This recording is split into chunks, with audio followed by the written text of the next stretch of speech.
This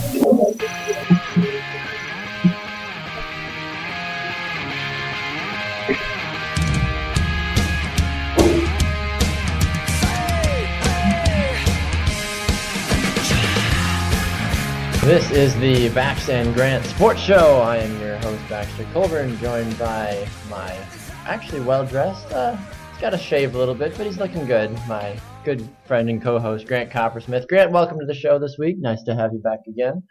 Entering into our second week of our voyage. The maiden voyage is over. The fiestas, the parties, the drinking, the dancing girls. It's all done, Grant.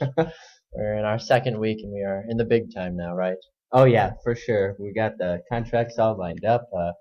National television just lining up to sign us. We're going to have our own morning show. We'll be on the Tonight Show on Thursday. This has just been one heck of a week. Who knew? We're just, fortune and fame as far as the eye can see. But Grant does have some exciting news. Hopefully towards the end of the week, you will be welcoming a new member to your family. Yes. That is exciting. And do you have any inkling at all of what the gender might be at all? We did have an inkling that it was a girl, and then it was maybe a boy, and then the doctor was like, just kidding, I really don't know. Wow. And he didn't say straight out, he just kind of gave undertones, and then we were like, oh yeah, so it's gonna be a boy. And then, just kidding, we asked him for sure to know, and he's like, oh, I actually don't know. Oh my goodness. Oh. So, no idea. No Just idea. Gonna go in blind. Wow, your wife's due date is what you said, 13th? The 13th. 13th. So Grant may not be in studio towards the latter half of the week, but we will keep you posted on that. And obviously we'll be excited for that new addition to the Coppersmith family. So congratulations in advance to that, Grant. Thank you. You're welcome. But I'm a little upset, Grant. Not anything sports related. I will get to that in a minute, but I need to have my own little rant for a minute, Grant. Something that I'm very disappointed in myself about, and I feel disgusting this morning, Grant. Oh no, why is that? I forgot my toothbrush at my family's house this weekend. Oh. So I had to do the old mouthwash and spit to brush my teeth, in quotes, last night and this morning, and it was very disheartening, and my mouth just feels awkward, and I don't feel clean, and I'm walking around and people are probably judging me, even though obviously they have no idea, but still, it's weird. It's weird, but anyway. We all go through tough times. Note to self, yes, hashtag first world problems. Note to self, I need to go buy a new toothbrush, so I had to get off my chest. Well, I was...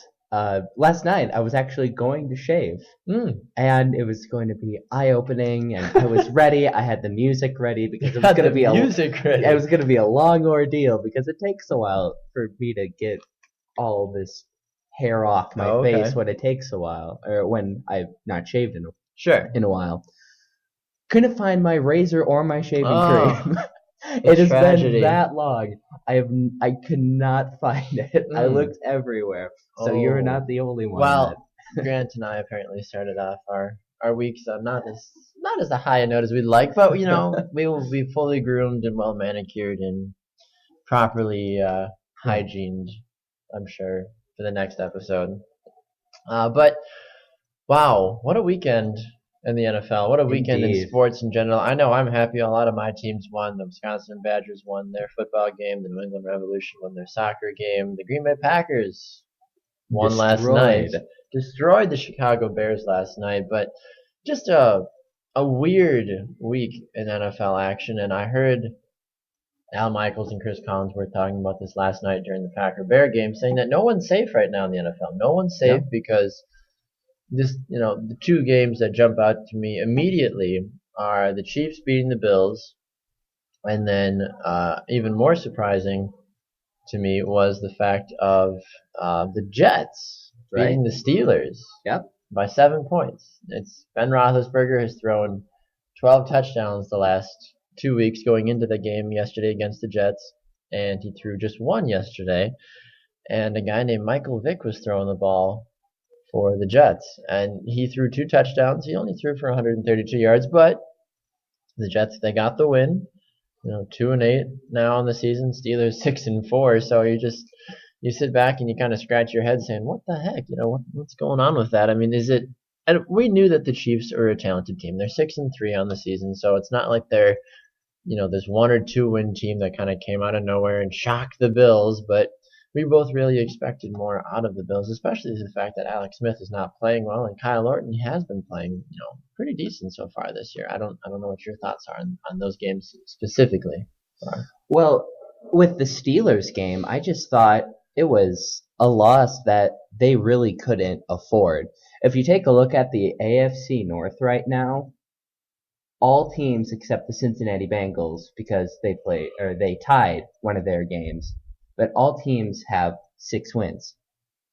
They all pretty much have the same exact record. And if you're going into a game that close and you're dropping games, that's not what you want going later into the season, especially when you lost by only a touchdown. And it's a team like the Jets. Those you can normally count on as, okay, that should be a game we can win. So we're not going to have to worry about a tougher game that might be now you have to win this game to get into the playoffs. And it would have been a little easier if you had beaten the Jets way back. And the Jets had no reason winning that game. I mean, the Steelers obviously handed them that game, but as an outsider looking in at that game, it's just embarrassing to think the fact, I found out that the Jets beat the Steelers and I couldn't help but laugh to myself. And I'm like, are you joking? I'm like, what happened? Did Ben Roethlisberger not play? But no, he played. He threw a touchdown. He threw for 343 yards. It was 30 of 43. Like, he had a good day. And Bryant, one of the receivers on the team, he had 4 catches for 143 yards and a touchdown. So it's like they got the ball moving and the offense looked pretty good, but when it came to finishing off the game, Michael Vick did a great job for the Jets and threw 2 crucial touchdowns and were able to lead the team to victory because of that. But yeah, it's just going forward now as the Steelers, they're sitting a game outside the playoffs right now. So if the playoffs started today, I always like looking at this, and I know you do too, Grant. If the playoffs started today, the Pittsburgh Steelers are out of the playoffs. Right. The Cincinnati Bengals would grab the last wild card spot and Cleveland would win the division. It's just a weird concept to really think about. It's like, wait, the Cleveland Browns? Like, what's up with that? Right. But they've looked like the better team. And looking at the schedule, the Steelers still have both Bengal games coming up. Oh, wow. So it's going to be tough for them to get into the playoffs at this point. And with losing that game, that should have been a tack in the win column for them is easily. Now it's just shooting themselves in the foot because they have the Saints, they have the Titans and the Saints, which they could go either way depending on which team shows up. And the Saints didn't look good yesterday either against the 49ers. I mean, the 49ers did win it in late dramatic fashion, and Jimmy Graham did catch a game-winning touchdown at the end of the game, but then it was called back for offensive pass interference. So the Saints could have won that game, but New Orleans is another team that just haven't looked good, especially, the season down the stretch. Drew Brees, when he puts up good numbers, even when Mark Ingram had 120 yards on the ground yesterday. Drew Brees threw for almost 300 yards and 3 touchdowns. It's like, well, how does this team lose? You look at Kaepernick, he threw for just over 200 yards and only 1 touchdown. Frank Gore, 23 rushing yards and 23 rushes, 81 yards, 1 touchdown. Anquan Boldin, 6 catches, 95 yards and a touchdown. Like, the stat line isn't anything too crazy, but the 49ers did enough. But how long, especially in the way that this league keeps changing every day, I feel like when is just enough good enough? It's not anymore. We saw that with the Steelers. I'm sure they probably thought going into the Jets game, we're going to walk all over the Jets. We'll get a win. We'll probably be in control of the division, yada, yada, yada, whatever. But that didn't happen. You can't fall asleep in this league, and I feel like the Saints are still winning their division right now. And the Saints are 4-5, and they're winning their division. Like, by a whole game, they're winning their division. The Carolina Panthers are 3-5-1, the Falcons are 3-6, and the Tampa Bay Buccaneers are 1-8. It just doesn't make sense to me how a team of that poor record and poor standing can do what they did to the Green Bay Packers last week. Right. A team far better than the San Francisco 49ers. Right. Easily. This isn't the 49ers of last season. This is a totally different team. and then they can go at home and lose to the 49ers by 3 points in overtime. That just doesn't make sense to me, but that is the NFL. That's why, I'm still having a hard time wrapping my brain around the fact that the Lions are in sole possession of first place in the NFC North, but that's something else we'll talk about a little bit later. So we're going to step out for a little bit, take a quick break, and when we come back, we're going to talk about some more NFL football, take a look at the updated NFL playoff picture, and talk about some Green Bay Packers, some fantasy football, and Grant's got his rant as well today once he figures out what the heck he's going to do. I got it. You got it? Okay. He didn't have it before the show, so he was able to find it while I was busy long-windedly talking about football, I'm sure. So you are listening to the Bax and Grant Sports Show. We'll be right back after this.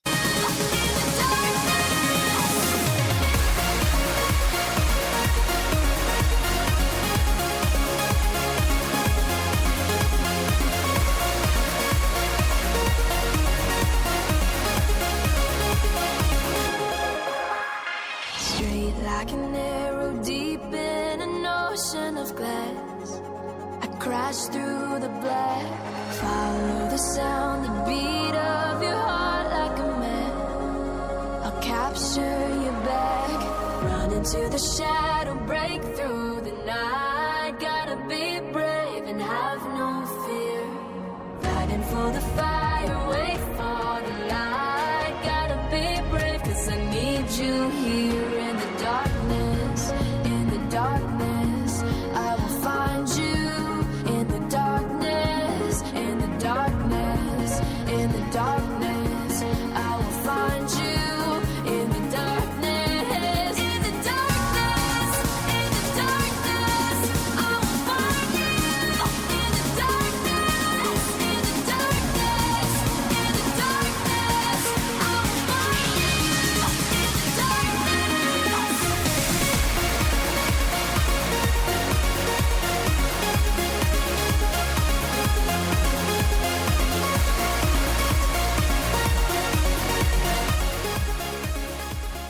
Welcome back to the Bax and Grant Sports Show. I'm your host, Baxter Colburn, alongside Grant Coppersmith. Welcome back in studio. Just a reminder for all of you faithful listeners, our show is now Monday, Wednesday, Fridays. Mondays and Fridays we do our best to record or broadcast live at 2 o'clock every day. We're doing it a little earlier today just because of scheduling conflicts, but on Wednesdays, we do it at 9 a.m. So Monday, Wednesday, Friday, you can always check in either on Grant or I's Facebook. You can check out my YouTube page, just Baxter Colburn on YouTube, and find the latest episodes there. Or you can go to Spreaker.com, Spreaker.com, and search the Bax and Grant Sports Show, and you can find all of our episodes there. And as more things become available, we'll be sure to let you know as well. So thank you in advance again for faithful listeners. We've got a pretty good following so far, but like I said, it's only week one. We've only signed a few national contracts, so we got to work our way back up to that, Grant, don't you think? Yeah, for sure. And you can always tune in on XM radio when we're going live pretty soon. So be tuning in for that. Oh, yeah. That's going to be happening. Stream us live. We might actually be, in all seriousness, we might actually be on iHeartRadio eventually just because of the deals Spreaker has with iHeartRadio. So something to keep in mind, and if we do come to that, we'll be sure to let you know. But we want to take a look at the updated playoff picture now after an insane weekend. We know that the Eagles and Panthers play tonight, but we will do our best to accommodate with that, just off the newest standing. So currently, if the NFL playoffs began today, the Arizona Cardinals would be the number one seed in the NFC. They are 8-1. Nice win yesterday for the team. They looked solid, even with Carson Palmer going down, though, which he was more than likely done for the year, which is unfortunate. But they feel confident in Drew Stanton. They think that he can get the ball in the hands of playmakers like Fitzgerald, Andre Ellington, a lot of the different weapons they have there. So, and he made some really decent plays yesterday. He did. I was a little worried, and he performed really well, and the team seems to be rallying behind them. It's been heard that the Cardinals say they can still go into the playoffs even at this point and still win the Super Bowl, but My only problem with that is you shouldn't be too focused on the Super Bowl right now, especially like if you have a backup coming in. You don't want to be putting all this pressure on him. Exactly. And the team's like, oh yeah, we can still go to the Super Bowl. Yeah. You don't want to be saying that because then the quarterback's going to be thinking, oh, what if I don't get this team to the Super Bowl? And just building on off of that and just adding pressure. So I like that they're rallying behind him, but I think they should do it in a little bit different of a way. Yeah, no, I think that's an appropriate thing to say, especially in that regards. The Cardinals defense is fantastic right now. They're 8-1 overall in the season, 5-0 at home. You're right, Drew Stanton. He's a decent quarterback. I remember him back at his days in Michigan State. He was a good college quarterback, and he's played a little bit, in the NFL. Nothing too long and extended, but he threw a touchdown yesterday. He got the Cardinals a 31-14 victory over the St. Louis Rams after Palmer got hurt. So it'll be interesting to watch the Cardinals going forward to see how they perform. I know they play the Lions in recent weeks. They've got a few other difficult games down the stretch, but like you said, this Cardinals team, they've got a lot of different things coming up. They play the Lions and they travel to Seattle. They take on Atlanta. They play Kansas City.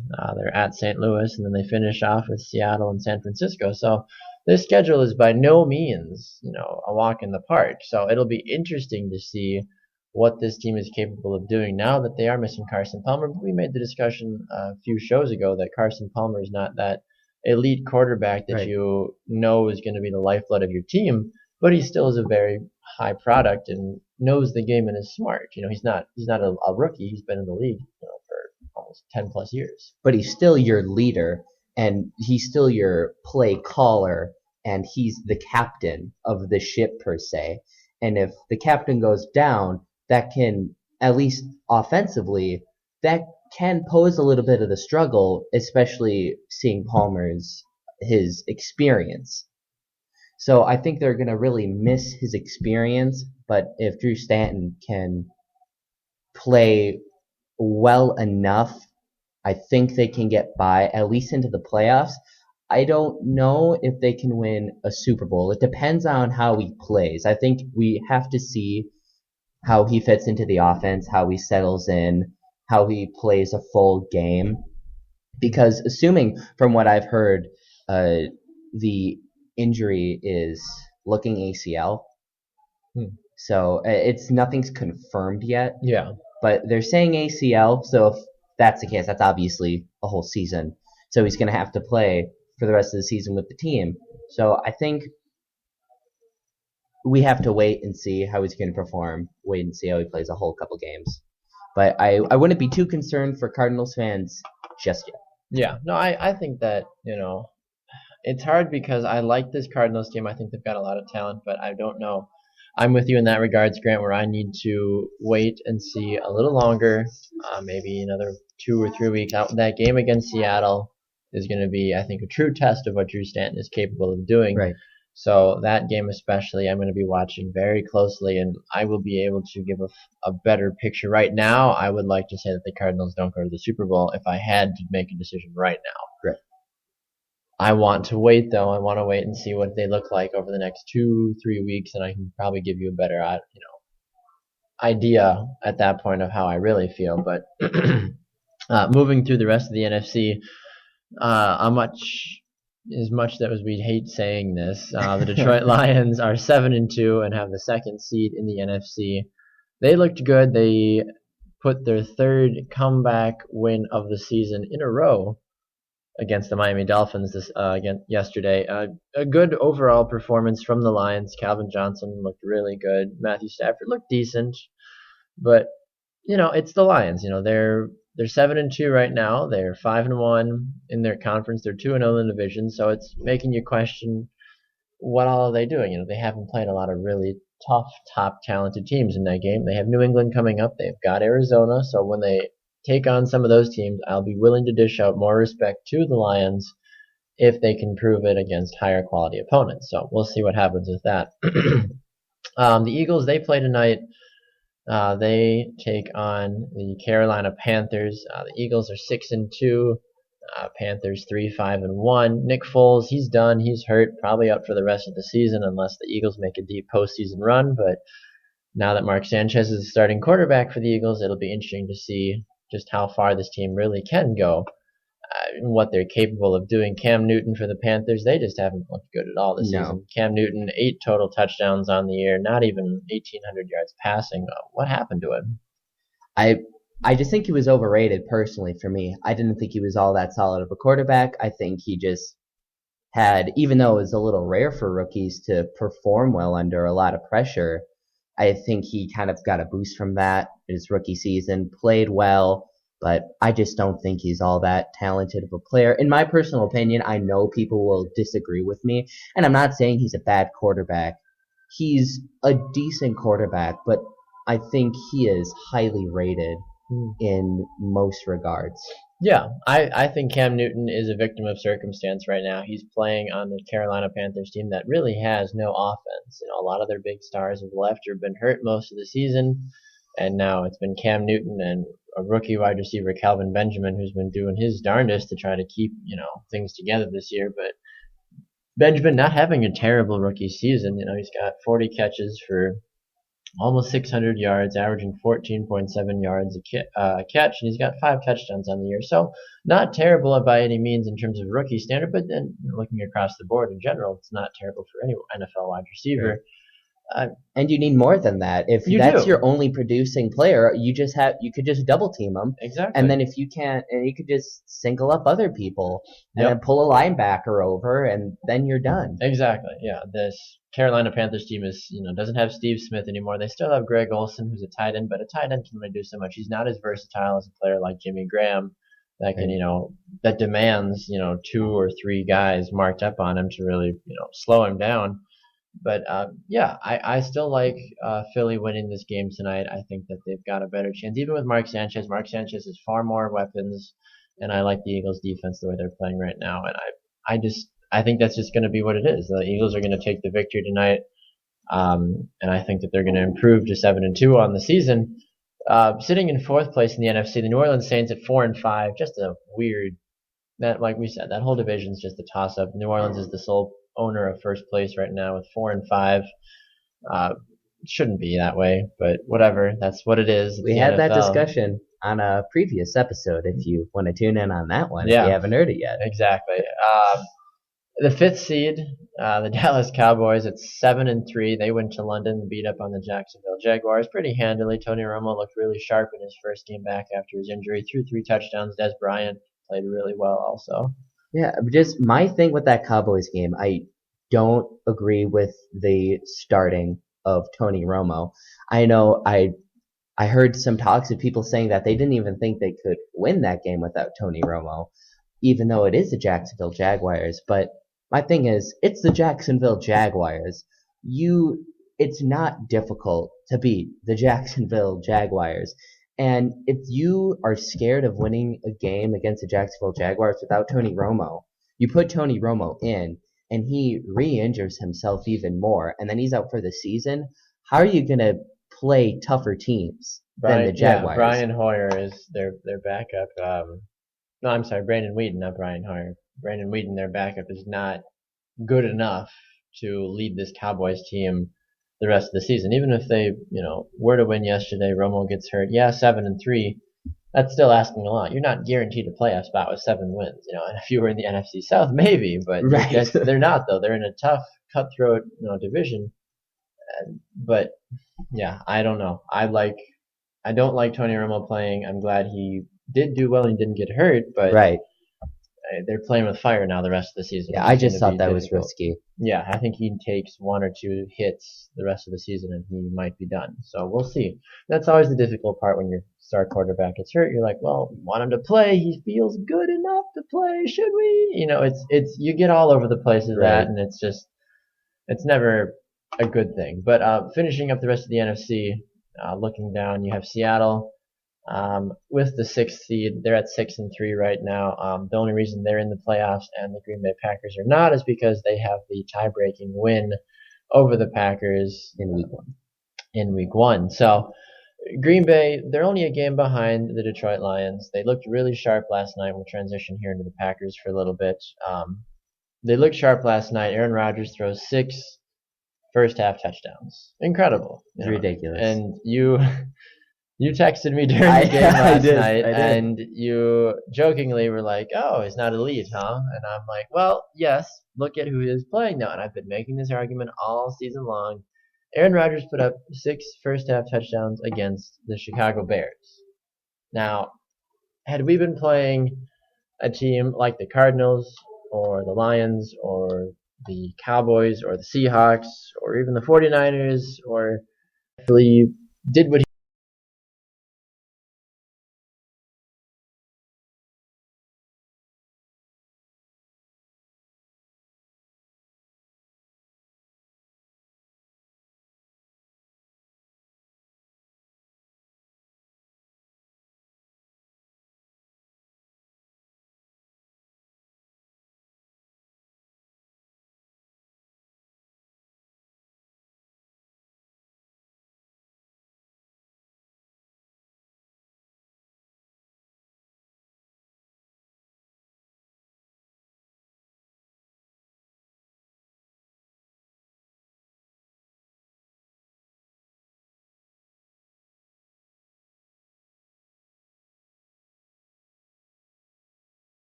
NFC North, and I'm like, are you watching what's going on right now? I'm like, I understand it's the Bears, but are you watching what exactly we're doing to another NFL team right now? Like we are, the Green Bay Packers are soundly destroying. It was 42-0 at halftime.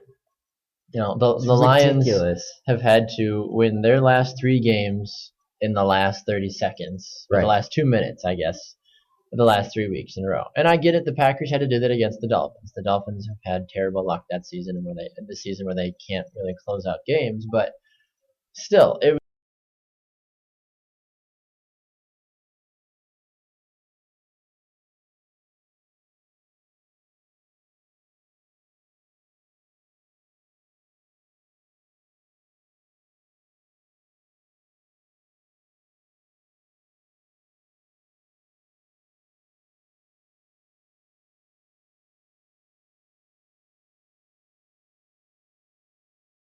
last night, and I was very impressed and very happy with that as a whole. Going forward, we do have a more difficult slate of games, but I still think that we have it in us. We take on the Eagles next week, which I think is a game where we're going to be stretched a little bit, but I like our chances. I think that are not our chances. I'm not on the team. I like the Packers' chances going forward in that sense, where tonight's game against the Panthers is an interesting test for the Eagles. Mark Sanchez getting his first full official start, and then you've got the New England Patriots as well coming up a little bit. You've got the Minnesota Vikings again as well. So there's those next three or so games for the Packers that are going to continue to be a true test.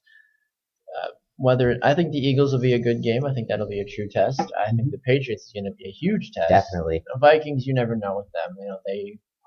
We could put up 50 on them again, or the Packers could just walk. Or it could be a dogfight. You don't ever know with the Vikings sometimes, just because they will show up and then they'll forget to where the stadium is. You never know. Right. Well, I do want to.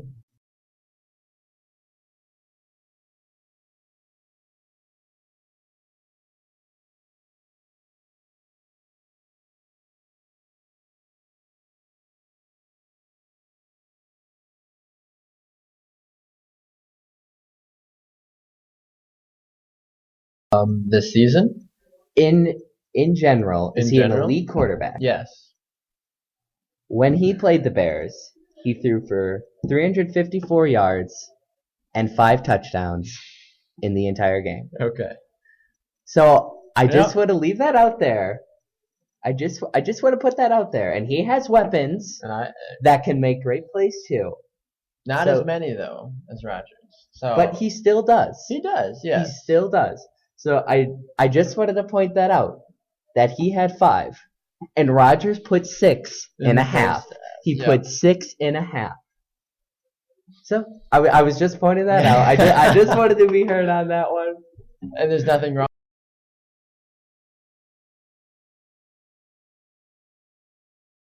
And he just lets the world have it. It's completely Grant Coppersmith, all natural, and you get what you pay for. So are you ready, Grant? I am ready. All right, on your mark, get set, go.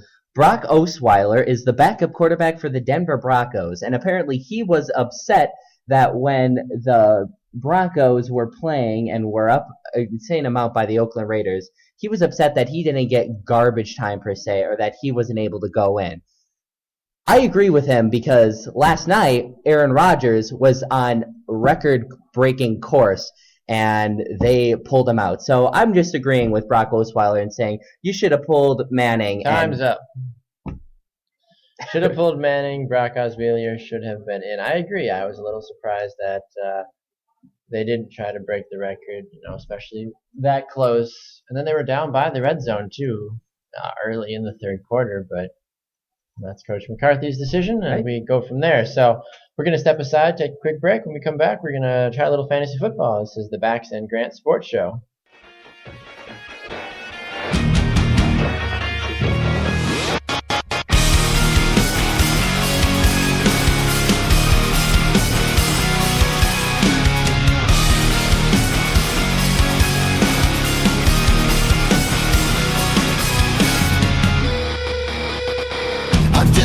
Away. I'm just a breath away, losing my faith today. I'm falling off the edge today. I am just a man, not superhuman. I'm not superhuman. Someone save me from the hate. It's just another war, just another family torn. I'm falling from my feet today. Just a step on the edge, just another day in the world we live. I need a hero to save me now. I need a hero. I need a hero to save my life. A hero will save me. Just in time. I've got to fight today to live another day. Welcome back to the Bax and Grant Sports Show. Grant, you're my hero. You know that? Thank you. You are thank you, my Bax. hero. You are mine. Oh, you are too kind. Well, we've only got about 10 minutes left in the show today, ladies and gentlemen. We've had a pretty eventful, busy day. We've talked mostly NFL, talked about the Packers, talked about the crazy weekend in the NFL, talked about the playoffs. One thing that Grant and I wanted to chat about, though, that we kind of came up with, is what I like to call the fantasy football effect. And what that is now in today's world with how much fantasy football is being played, people are, I feel like, losing team loyalty in the fact that they care more about how specific players on certain teams do for their own fantasy team than they do about their actual team that they support. And I just think that fantasy football in general has changed the dynamic of how NFL fans, and just all sports in general, really, with fantasy sports, have really changed the dynamic of how fans watch and engage their favorite sports leagues. So I don't know what remarks you have in that sense, Grant. Where do you stand as an outsider looking in? You don't really play fantasy sports at all, but right. Looking in, how do you view this? I don't play fantasy sports for this specific reason. The first 2 weeks I watched the Packers play, I was watching at a public venue, and so the first week was against the Seahawks. And when we were watching the game, and certain players on the Seahawks would make certain points, there was these people that I know decked out full Green Bay, always talk up the Green Bay Packers, were cheering them on because they were going to get them points.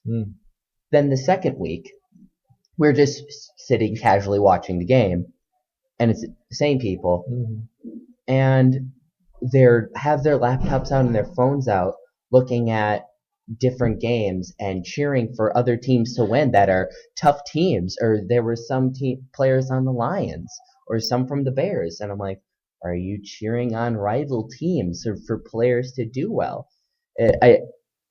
I understand why people like it. It's a fun thing, and now with it being more and more popular, you can get money out of it, and it's becoming a really big deal, and there's sections on ESPN about it, and there's now specialists looking at fantasy points and looking at what's the best player to have, who's going to turn off, who's going to turn up. It's a big deal now. But I think that it is gonna start turning bad, and teams are gonna start losing their loyalty, and the fan base is gonna become less intense because fans are focusing more on their fantasy teams. I just can't imagine what it's like in Jacksonville. You don't have much of a fan base to go off anyway. It's a new team. It hasn't really done well at all ever. And so if you're a fan of football, you're a fan, I'm guessing, of fantasy football, I'd imagine. It's like, and I don't agree with that. I think, like, for the Packers, if the Packers were 1-9 or 1-8, whatever the Jacksonville Jaguars are right now, I would still watch every Packer game. I would still be supportive. I wouldn't give up on them. I watch to the kickoff to the final snap. Yeah, no, I completely agree with that. I will start by saying that I do play.